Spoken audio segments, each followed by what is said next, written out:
Now that Ebola has hit the Big Apple, social media has run amok. New Yorkers and others have been taking to Twitter to make jokes and even criticize the Ebola victim, Dr. Craig Spencer, for going out and about in the city, despite reportedly feeling unwell. To discuss what's being said and what's perhaps being a little overhyped, I was joined earlier by RT producer Tyrell Ventura, and I first asked him about what we've been seeing lately. It's interesting, since the start of, the time when Eric Duncan back in Texas was diagnosed with Ebola, you saw the kind of tweets about Ebola jump from about 100,000 to 150,000 before that. And then once he was diagnosed, it was like 200,000 a day.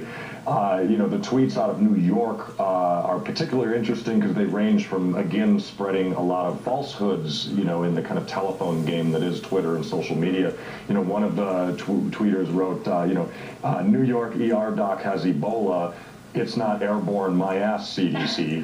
Another one, is blaming Obama, in his speech when he talked about Ebola being the start. He said, Obama, Ebola is a trial run for a deadlier airborne disease. So there's a lot of conspiracy theories out there swirling around social media. But New York's also responded in a humorous fashion, too. One of my favorites was with the New York Jets. A Twitter person wrote, Ebola has me so freaked out that I'm heading to a Jets game because no one catches anything there. There you go, some levity. Yeah, and a lot of levity out there. I mean, they also said, being that the doctor was in was at the Williamsburg district, had equated it to hipsters, with another tweeter saying, all hipsters in Brooklyn can brag that they got Ebola before everyone else. But you're right, it also has, had a lot of drop, it also been very venomous as well. In fact, Donald Trump tweeted earlier that the Ebola doctor who just flew from New York to West Africa and went on the subway, bowling and dining is a very selfish man. He should have known. And how is he supposed to know? Didn't he have another tweet where he called for Obama to Yes, he did, to resign completely. Because of this particular So you have a lot of people jumping on this, and Twitterverse is going, absolutely crazy. I mean, since the first 2 weeks of October when this started, there was 2.2 million Ebola tweets with the hashtag That's Ebola. incredible. It does seem to be the most prevalent water cooler conversation, I'm sure, at every workplace. Okay, well, there is a downside to the social media frenzy because there are a lot of, facts, not facts.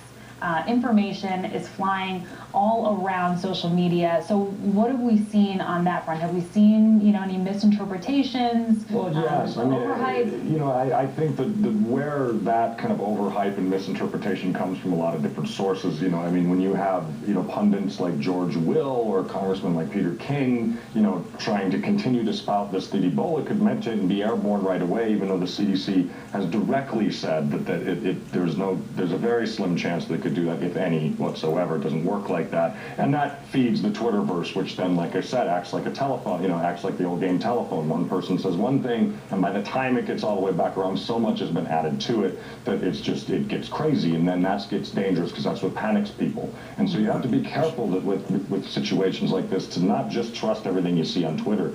There's also news, fake news sites just to get clicks will put out 10,000 people could be, in risk of Ebola because the guy was on the subway, even though it's completely fake, but you see the headline on Facebook and you think it might be real. So you have to be diligent. Indeed, lots and lots of hysteria out there. All right, RT producer Tyrell Ventura, thanks for coming on and breaking it all down for us. Thank you. Okay, you just heard her say, and Tyrell agree, there is lots and lots of hysteria over Ebola. Okay? Whether Ebola is here or not, and remember, there are many, many variations of Ebola. It's not just one definite disease. Like hepatitis, there's A, B, C, and then there's subcategories of A, B, and C. So, same thing with Ebola. Now, if Ebola is in New York, guys, how easy would it be to cause absolute chaos? And what would be the end result? Panic and chaos and destruction and people trying to get out of town, and all hell would break loose. Okay? Think about that. All hell would break loose. There are 100,000 body bags in New York City right now.